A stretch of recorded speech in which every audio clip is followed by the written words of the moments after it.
অফিসের পোশাক বা অফিসিয়াল ড্রেস কোড শুধু বাহ্যিক কোনো রূপ নয়, এটি একজন কর্মীর দৃষ্টিভঙ্গি, পেশাদারিত্ব এবং দায়িত্বশীলতার প্রতিফলন।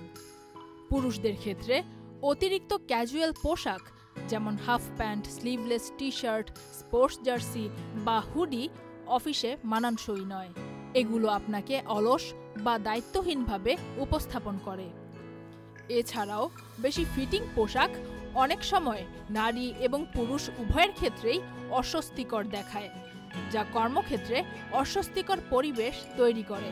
চটকদার রং বা ডিজাইন অর্থাৎ উজ্জ্বল লাল, সবুজ বা ঝলমলে ডিজাইনের শার্ট অফিসে মানায় না। গবেষণা অনুযায়ী নিরপেক্ষ ও হালকা রঙের পোশাক কর্মক্ষেত্রে ইতিবাচক প্রভাব তৈরি করে। ওয়ালটন এখন দেশের সীমানা পেরিয়ে পৌঁছে গিয়েছে 50টিরও বেশি দেশে। ওয়ালটন, ঘরে ঘরে বিশ্বজুড়ে। নারীদের ক্ষেত্রে অতিরিক্ত খোলামেলা পোশাক যেমন ডিপ নেকলাইন, শর্ট স্কার্ট বা স্লিভলেস ড্রেস অফিসে প্রফেশনাল লুক নষ্ট করে।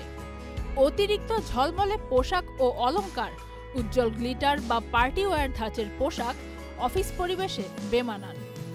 বাহারি রঙের জুতা অথবা অত্যাধিক উঁচু হিল অপেশাদার এবং স্বাস্থ্যের জন্য ক্ষতিকর। পরিচ্ছন্নতা কর্মক্ষেত্রে সবচেয়ে বড় প্রফেশনাল ইমেজ তৈরি করে। রাজনৈতিক, ধর্মীয় বা আক্রমণাত্মক বার্তা লেখা টি শার্ট এড়িয়ে চলা জরুরি, অন্তত পেশাদার পরিবেশে, কারণ এটি অফিসের নিরপেক্ষ পরিবেশ নষ্ট করতে পারে। সেই সাথে পরিমিত পরিমাণের পারফিউম ব্যবহারও পেশাদার আচরণের বহিঃপ্রকাশ ঘটায়।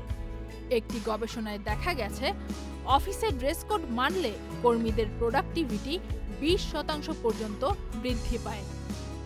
তাই নিজের কাজের ধরন ও অফিসের পরিবেশ বুঝে সঠিক ও মানানসই পোশাক বেছে নেওয়া উচিত প্রত্যেক কর্মজীবী মানুষের। Faria Ahmed Khan, channel I.